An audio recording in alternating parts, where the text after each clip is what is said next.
Buenas tardes, maestro. Hola, buenas tardes.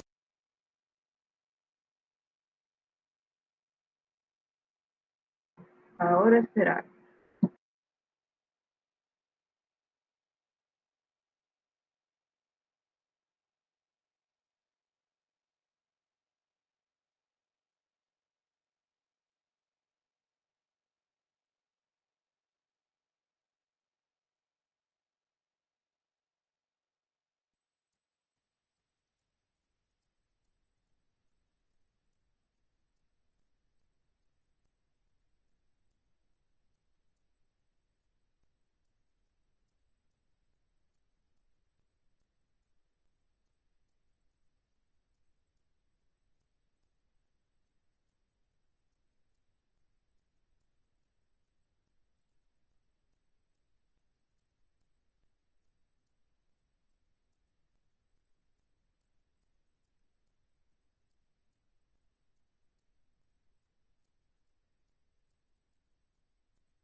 Muy bien, muchachos. Jorge, Presente. Mario, Presente. Aisha, Presente. Dana, Presente. Tristán, César, Presente. Carla, Presente, maestro. Jared, Presente. Carolina, Presente, maestro. Alexandra, Presente. Anaí, Presente. José Elías, Presente. Jimena, Presente. Eva, Presente. Daniela, Fátima, Presente. Ariel, Presente. Araceli Presente. y Carlos Andrés. Presente, maestro. Muy bien. Continuamos entonces. Hoy lo que nos toca ver, ya para cerrar un poco la parte de las plantas, ya aprendimos acerca de la fisiología vegetal, ya sabemos cómo funciona una planta, ya sabemos sus principales características morfológicas y fisiológicas.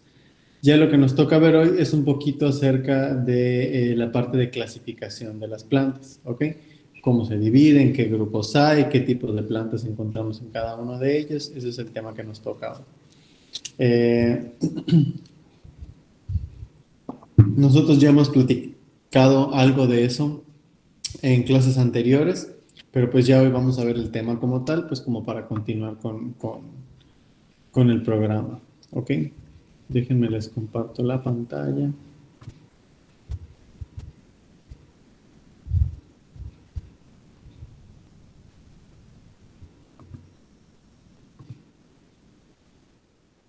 Ok. Es el tema que es clasificación de las plantas, ¿ok? Entonces, iniciamos. Bueno, básicamente lo que tenemos que saber es que las plantas, así como las células, así como muchos otros organismos en el planeta, pues tienen diferentes tipos de clasificación o de sistemas de clasificación. Por ejemplo, así como la célula, nosotros la podemos dividir en, por ejemplo, célula procariota, célula eucariota, la célula bacteriana, la animal, la vegetal. Pues bueno, con los vegetales ocurre exactamente lo mismo, ¿no? Nosotros los podemos clasificar de acuerdo a si, por ejemplo, tienen vasos o haces vasculares, si no los tienen. Los podemos clasificar de acuerdo a su metabolismo, los podemos clasificar de acuerdo al tipo de vida, etcétera. ¿Ok? Entonces, bueno, como dice aquí, utilizaremos el sistema tradicional filogenético que tiene en cuenta las relaciones de parentesco entre las diferentes especies para clasificarlas. O sea, nosotros vamos a utilizar la filogenia, es decir, las características en común que tienen todas las especies, pues para poder abordar su clasificación de una manera más puntual. ¿Ok? Entonces, para recordar un poquito, nosotros vimos algo de esto en seres vivos, es cómo se clasifican los organismos de acuerdo a sus características, de acuerdo a lo que se llama nomenclatura binomial, ¿ok? Esa nomenclatura binomial nos organiza a los seres vivos en un reino, nos ponen una división, nos ponen una clase, en un orden, una familia, un género y una especie, ¿ok?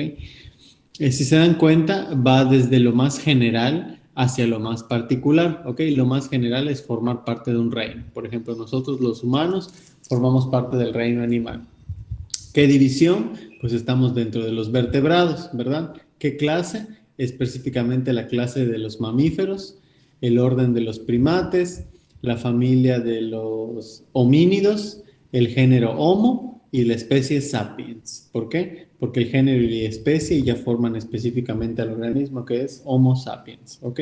Y así podemos clasificar a todos los organismos dentro de esta misma pirámide. Reino vegetal, la división si es pteridofita, si es embriofita, la clase si es magnoliópsida, por ejemplo. Y bueno, ahí vamos con el orden, la familia, el género, dependiendo de la planta que nosotros queramos clasificar. Si ustedes, por ejemplo, buscan, no sé, alguna planta, cualquier especie en internet, por lo general les sale mucho esta parte, ¿no? Que es la parte de los taxones, las categorías taxonómicas. Entonces, en estas categorías taxonómicas es cómo está organizada una planta, por ejemplo, de acuerdo a una especie. A qué reino pertenece, a qué división, qué clase, orden, familia, género y especie. ¿Ok? Existe un sistema binomial para nombrar a los organismos. Este sistema binomial precisamente lo que trata es, bueno, fue creado por un biólogo que se llamaba Carlos Linneo, ¿ok?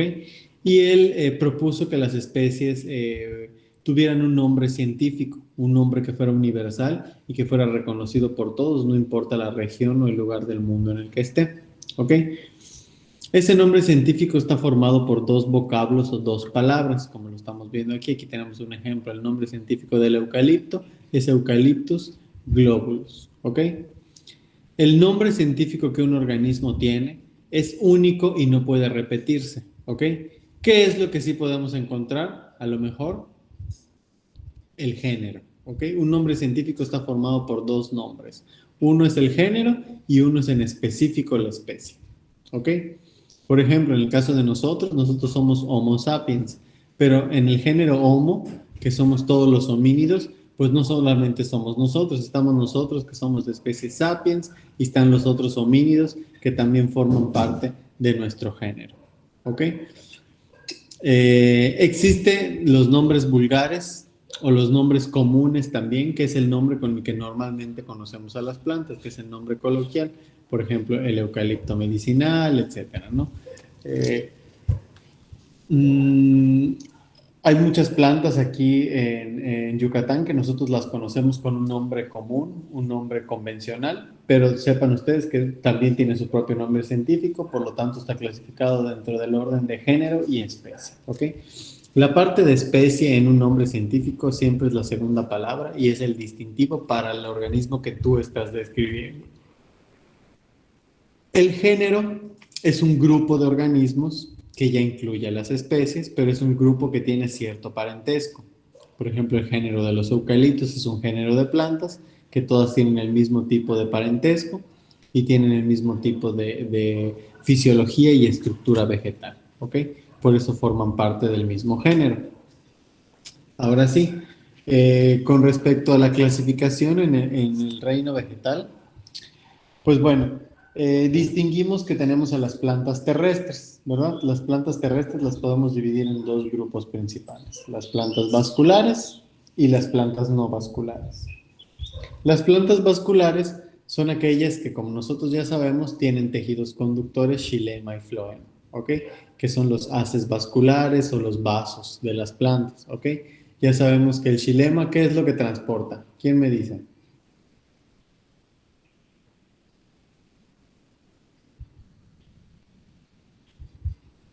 Principalmente, ¿qué es lo que transporta el xilema? ¿Alguien se acuerda? Agua y minerales. Agua y minerales. ¿Y el floema? La savia elaborada. La savia elaborada. Efectivamente. Y esa es la que trae precisamente los carbohidratos que surgen de la fotosíntesis. Verá una planta que funcione de esta manera, con xilema, floema, que tenga los tejidos conductores normales. Es una planta común y corriente, que es la mayoría de todas las plantas que existen en la Tierra. Son plantas vasculares. Sin embargo, tenemos otro grupo vegetal que son las plantas no vasculares. Estas no tienen xilema, no tienen floema, no tienen tejidos conductores y muy probablemente, por lo tanto, tampoco tienen tallo, ni raíz, ni hojas verdaderas, sino que tienen estructuras fotosintéticas y tienen otro tipo de alimentación secundaria. Por ejemplo, que puedan ser carnívoras, que puedan ser epífitas, etcétera, ¿no? Existen muchas plantas de este tipo. Entonces, para que entremos más o menos en este contexto, aquí lo tienen. Las plantas vasculares son todas aquellas que tienen los tejidos conductores que nosotros ya hemos estudiado. Y las no vasculares son las que tienen una forma de alimentación y de funcionamiento diferente, ¿ok? Como este tipo de plantas, los helechos están dentro de este grupo, ¿ok? Bueno, el primer grupo que vamos a ver son las plantas que no son vasculares, ¿ok? Dentro de esta clasificación de las plantas existe una división que son las briófitas, ¿ok? Las briofitas son plantas que se caracterizan por ser de tipo musgosas. Crecen por lo general en las rocas, pueden crecer en la madera, en las paredes, sobre ciertas superficies. Y pues básicamente es un recubrimiento verde que tienen principalmente las rocas y superficies que puedan guardar mucha humedad. ¿Ok? Los briofitos más comunes son los musgos. Ellos no tienen una raíz verdadera, simplemente tienen estructuras de anclaje que les permiten adherirse a superficies, como es una roca, por ejemplo, y de donde sacan ellas el agua que necesitan para subsistir, la sacan principalmente del ambiente, de la humedad que hay en el aire. ¿Ok? Y en cuanto a los nutrientes, principalmente estas plantas hacen fotosíntesis. Entonces, básicamente su energía proviene igual de la realización de la fotosíntesis. ¿Ok? Principalmente. ¿Cómo es la estructura de un musgo? La estructura de un musgo es un poco, es bastante sencilla, no es como una planta normal, ¿ok? Ella no tiene un sistema radicular, o sea, no tiene raíces, pero por otro lado tiene rizoides, que aunque no son para absorber, simplemente le sirven como un anclaje a la célula, perdón, a la planta, para adherirse a alguna superficie. Tiene sus filioides que son parecidos a hojas, que es de donde sale la seta o filamento, que tienen esporas. Ahí tienen una cápsula y liberan esporas y su medio de propagación es a través de la germinación de esas esporas. Cuando estas tocan un ambiente adecuado con cierta humedad, germinan y ya se forma este organismo que aunque es una planta, tiene un funcionamiento diferente a nivel vascular. ¿Ok? ¿Cómo es el ciclo de vida de, pues bueno, de estos organismos?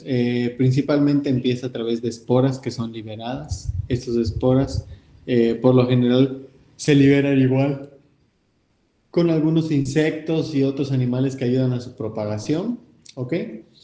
Y a través de los filioides, que son las hojas no verdaderas que tienen los musgos, pues bueno, es que ellos liberan sus gametos, ¿ok? La parte sexual masculina y la femenina. Esas esporas que van viajando por el aire son de tipo haploide, es decir, solo tienen la mitad de la información genética.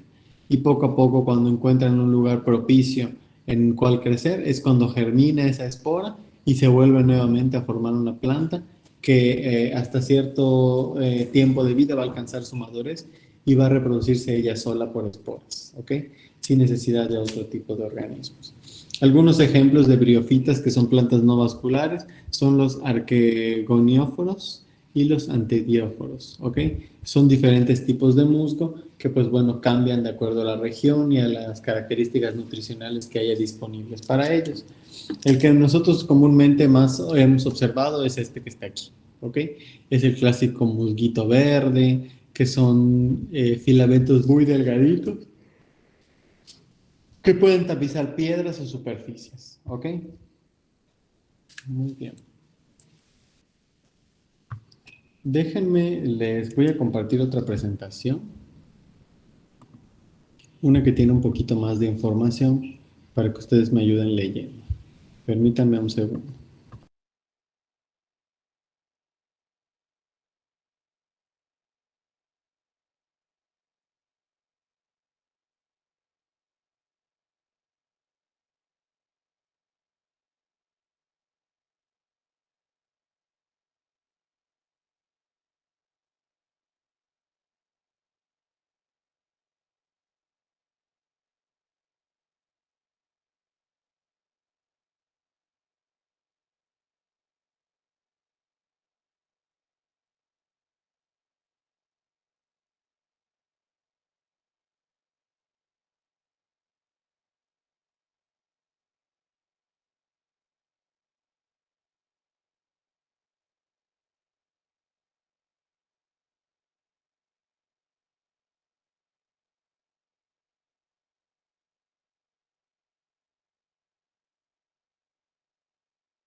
Ok, entonces aquí existen los 4 principales grupos de plantas que nosotros ya estamos estudiando, todas ellas divididas entre los 2 principales grupos vasculares y no vasculares, ¿ok? Entonces entre las no vasculares tenemos a las briofitas y a las pteridofitas, y en las vasculares ya tenemos otros 2 grupos que son las gimnospermas y las angiospermas, ¿ok?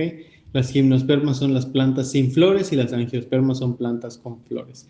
Ambas son del tipo vascular.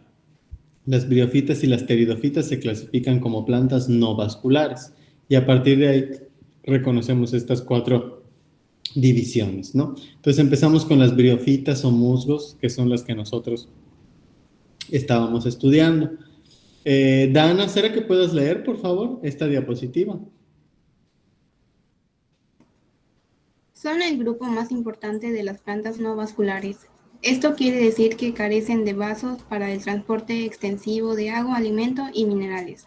Requieren de un ambiente húmedo para crecer y reproducirse, aunque algunas toleran terrenos secos.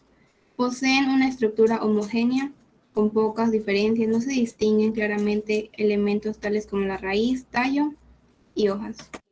Exactamente, es parte de lo que nosotros ya habíamos visto y dentro del grupo de las plantas no vasculares las briofitas son las más importantes, ¿ok? Precisamente por el tipo de crecimiento que es y las estructuras que tiene, que aunque son parecidas a órganos vegetales comunes, sabemos que no corresponden a ellos, sino que son estructuras similares que cumplen funciones similares pero no iguales a las de una hoja o una raíz o un tallo verdadero, ¿ok? El segundo grupo de plantas que son avasculares son las famosas pteridofitas, ¿ok? Helechos, que incluye todos los tipos de helechos, las xilofitas, los licopodios, los equisetos, que son las colas de caballo. Son plantas que son de origen prehistórico, ¿verdad? Son plantas que, un grupo de plantas que ha vivido hace mucho tiempo en la Tierra. Y si hoy por hoy tenemos plantas que son avasculares dentro de toda la diversidad vegetal que nosotros tenemos, es precisamente gracias al producto de la evolución, ¿verdad? Muchas de estas plantas vivieron adaptadas a tantas condiciones que hoy por hoy son consideradas plantas avasculares porque su tipo de nutrición y supervivencia no es como el de una planta convencional. Una planta normal pues tiene un sistema de raíces que es de anclaje y de nutrición, tiene un sistema aéreo que son todas las hojas, su tronco que le sirve para la fotosíntesis, para su sostén. En el caso de estas plantas, aunque son muy buenas haciendo fotosíntesis, sus raíces y muchas estructuras vegetales que tienen son meramente para sostén y para ciertas características puntuales de la planta. Entonces, Alexandra, ¿será que puedas leer, por favor?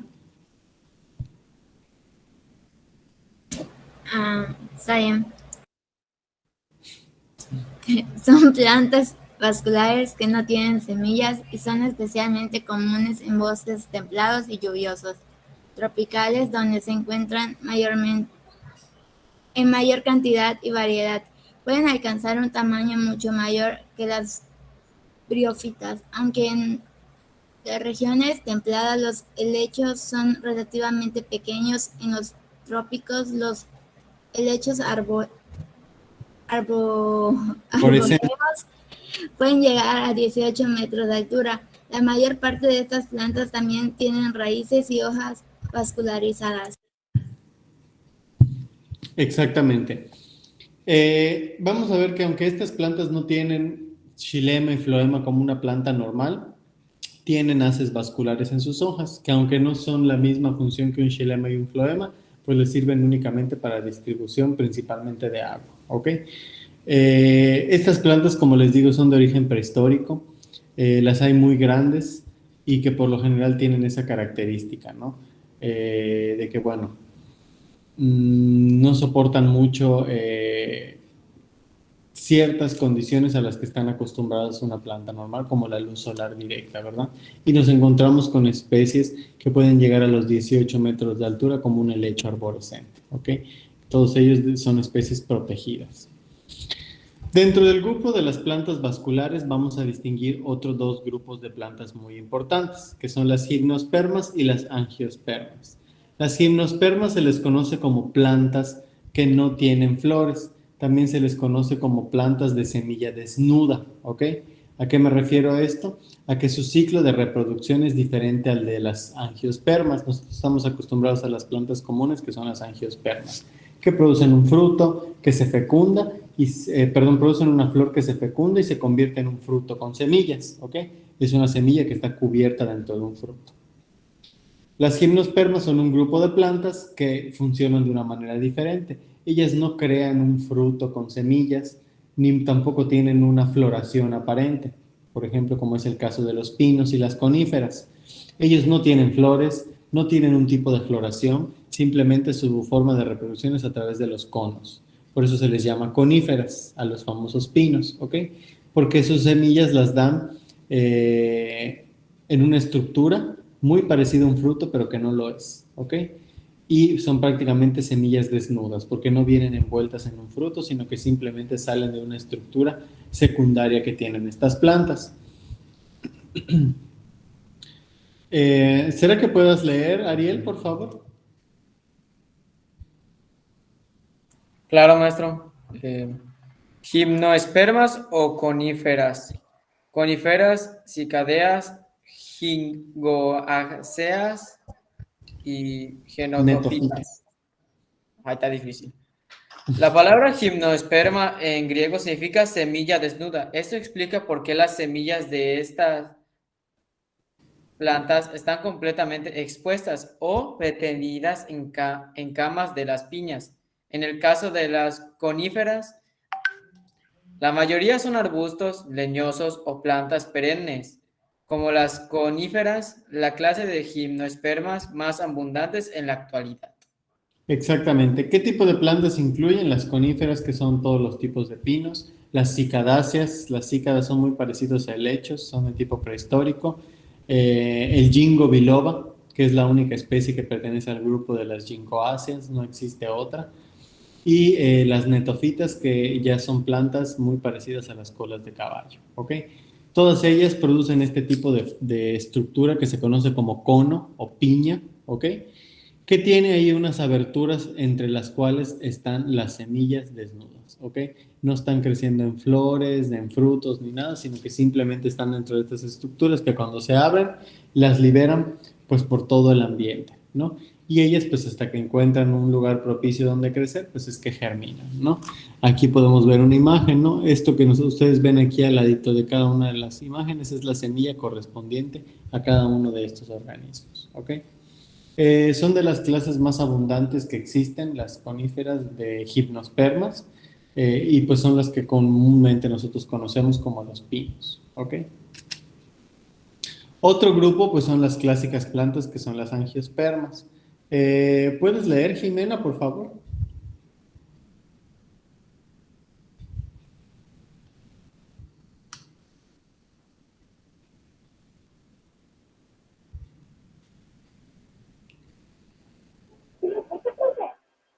¿Será que puedas leer, Jimena, por favor? Sí. Desde el punto 1. Sí, angiospermas.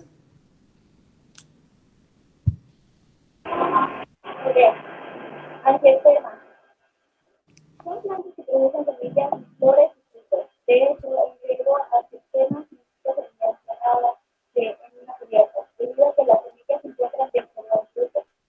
Son la clase dominante de las plantas en la mayor parte del mundo, alrededor de 250.000 especies, ya que se han adaptado a casi todos los ambientes, con excepción de la Antártica. Estas plantas son vitales para el hombre, ya que todos los tejidos alimenticios importantes son plantas con flores, incluyendo granos vitales como el arroz, trigo y maíz. Las angiospermas leñosas como el roble, cerezo y castañas proporcionan mayor madera. También los sistemas alrededor de caucho, tabaco, café y aceite aromático como personas. Exactamente. Parte de la importancia que tienen las angiospermas, pues es que son precisamente todo el grupo de plantas que normalmente conocemos y a las que estamos acostumbrados. La clásica planta que da florecitas, que las florecitas se fecundan y forman un fruto, y dentro de ese fruto se encuentran las semillas. Por eso angiosperma significa semilla cubierta o semilla encerrada. ¿Por qué? Porque está encerrada en un fruto del cual ellas pueden salir para germinar. Como dijo su compañera, son la mayoría de todas las plantas que nosotros conocemos. Tienen aproximadamente entre 250 y 300 mil especies registradas, porque todavía hay más sin identificar, y tienen mucha importancia a nivel alimenticio, ¿ok? Principalmente y económico. Bueno, otra clasificación de las plantas es de acuerdo a su estructura, ¿verdad? Nosotros ya aprendimos ahorita, de hecho se los voy a poner en el chat para que entremos en ese contexto. ¿Cómo está la clasificación de las plantas que estamos viendo hasta ahora? ¿Ok?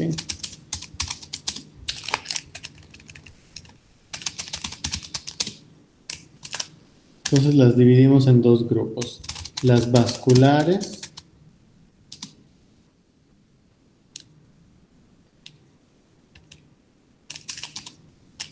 que se dividen en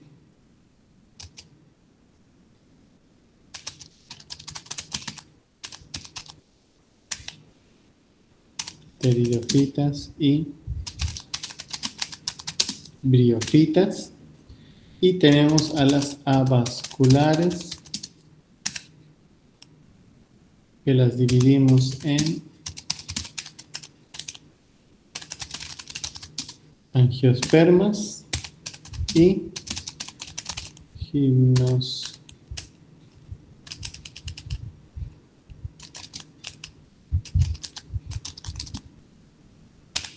gimnospermas, ¿ok? Ya vimos que las pteridofitas son los helechos, las briofitas son los musgos y son las plantas... ¡Ay, me confundí! Pteridofitas y briofitas son avasculares, muchachos. Y las vasculares son las angiospermas y las gimnospermas. Está invertido, ¿ok? Pero para que ustedes entiendan cómo está la clasificación que nosotros estamos viendo, que es la clasificación normal, ¿ok? De las plantas. Ahora, también las podemos clasificar de acuerdo a su estructura. Entonces, por estructura, las podemos clasificar en plantas leñosas, plantas semileñosas y plantas herbáceas. Como para que ustedes tengan una idea de la cantidad de clasificaciones que tiene una planta. ¿Ok?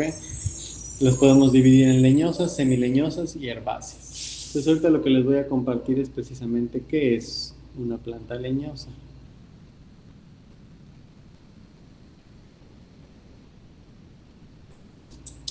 ¿Será Jorge que me puedas ayudar leyendo, por favor?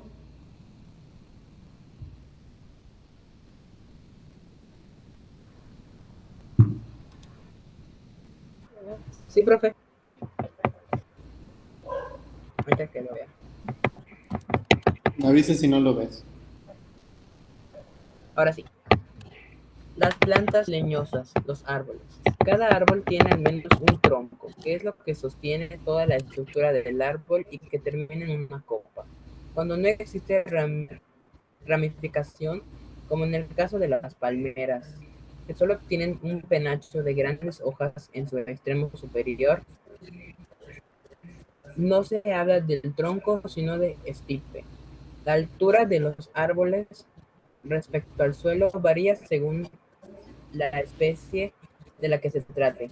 El tronco de la mayor parte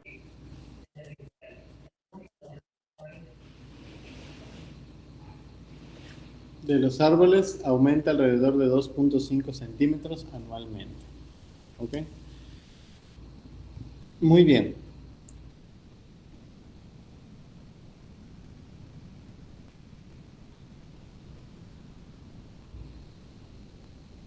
Perdónenme, muchachos, pero son mensajes de los papás que me llegan, pero ahorita no los voy a atender. Bueno, les digo, normalmente una planta estamos acostumbrados al tipo de plantas que son leñosas, que pues tienen un leño ahí muy característico, ¿verdad? Y que pues bueno, tienen la característica de que es grande, es rígido y pues no es una estructura fotosintética, ¿verdad? Tienen un tronco y en la cima o en el extremo superior tenemos la copa, que es toda la fronda que tiene la planta. En el caso de plantas como las palmeras, que forman parte de las pteridofitas, ellas pues no se les dice que tienen un tronco, sino se les llama estipe, que es esta estructura cilíndrica que tienen como si fuera un tronco. Está hecho de tejidos diferentes a los de un tejido leñoso. pero pues bueno, son igual de rígidos y resistentes que uno. Y si se dan cuenta, las palmeras pues no tienen una ramificación como un árbol, sino que simplemente son todas sus hojas en el extremo superior, del cual van saliendo cada vez más hojas, ¿ok? Pero no tienen una estructura similar a la de una planta común del tipo de las angiospermas, ¿ok? Un poquito con la parte estructural de las plantas, nada más recordar que pues obviamente la mayoría de ellas tiene órganos vegetales que son las hojas, que sirven para la fotosíntesis, como ya habíamos visto, y que son las estructuras generadoras de energía en cualquier planta, no solamente en los árboles. Dice, aunque la mayoría de las plantas, los árboles hunden sus raíces en la tierra desde donde extraen las sales minerales que se nutren, dice, la mayor variedad se encuentra en los trópicos. En las regiones secas, los árboles tienen raíces más desarrolladas, troncos gruesos, pequeñas copas con un escaso número de hojas para combatir la deshidratación. Dicen, en los climas templados, tanto el crecimiento de cambium, que es hacia lo ancho del tronco, como el crecimiento en altura, se produce solamente en primavera y verano. ¿Ok? Hay momentos en los que la planta no está creciendo tanto hacia arriba, sino está creciendo en anchura, lo cual significa que hay cada vez más una cantidad de biomasa en las raíces más grande, y por eso es que la planta poco a poco va desarrollándose hacia lo ancho, pues para cubrir un poquito más de terreno, ¿verdad? Aisha, ¿será que puedas leer, por favor, esta parte? Sí. En las regiones más frías, los árboles tienen que adaptarse a las bajas temperaturas invernales.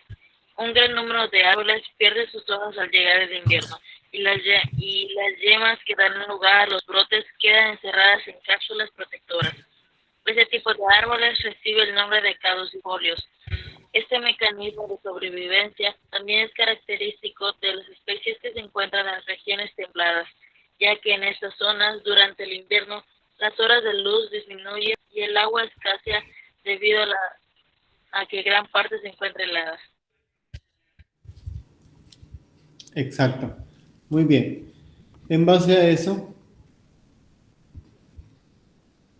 podemos clasificar las plantas también de acuerdo a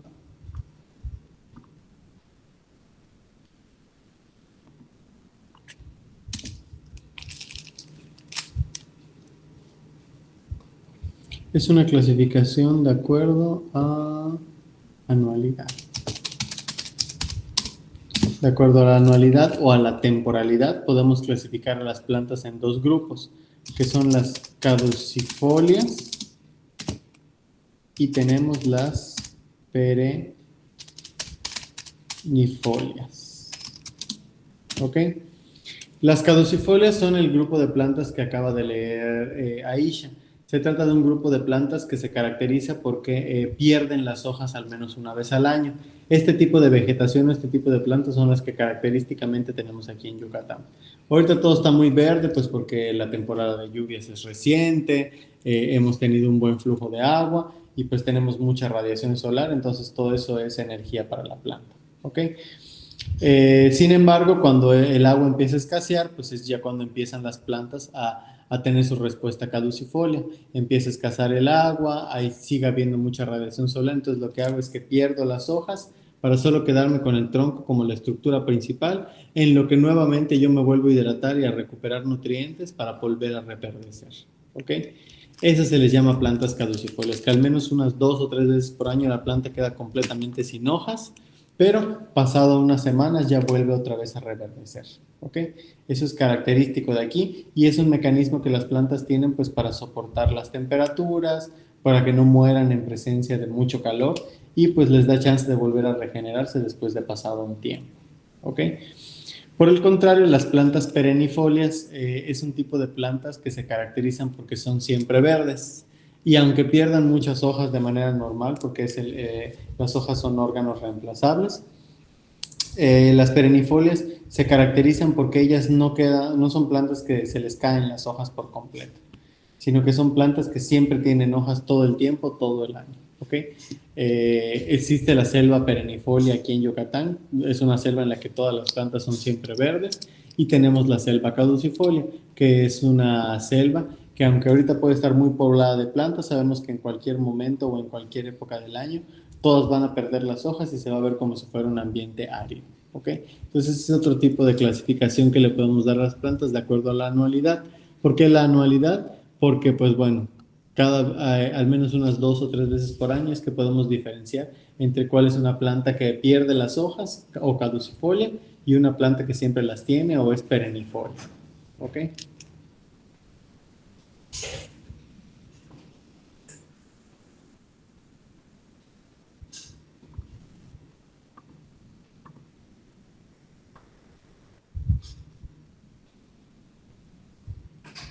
Ok, ya para no tardar más, dice, en las regiones próximas al círculo polar ártico predominan los bosques de coníferas, abetos, pinos, entre otros, ¿ok? Mientras más al sur se encuentra el bosque templado, en el cual predominan árboles caducifolios, que son los que pierden las hojas que les digo, como el arce de Canadá, el haya, el castaño, el abedul, los álamos, etcétera, ¿no? Pierden las hojas precisamente porque son órganos vegetales que se pueden reemplazar y que, pues bueno, no es necesario que se destruyan por el frío, sino que es mejor tirarlos para que en un tiempo después, cuando ya el sol empiece a iluminar de manera correcta, estas puedan reverdecer, ¿ok? También podemos clasificar las plantas de acuerdo a su zona climática, ¿ok? Existe la zona mediterránea, existe la zona templada de Australia y las regiones próximas al Ecuador, que ya se refiere a toda la parte tropical que nosotros tenemos en esta parte del mundo, ¿ok? Tenemos las plantas que son clásicas de la sabana o de las praderas y pues bueno, en la selva tropical, que es la selva que nosotros tenemos, es el tipo de ambiente en el que predominan la mayoría de las plantas, tanto vasculares como gimnospermas. ¿Ok? Muy bien. Ya con eso terminaríamos. No sé si alguien tiene alguna duda. ¿Todo bien? Muy bien, muchachos. Parece que no, maestro, Pues bueno, todo bien.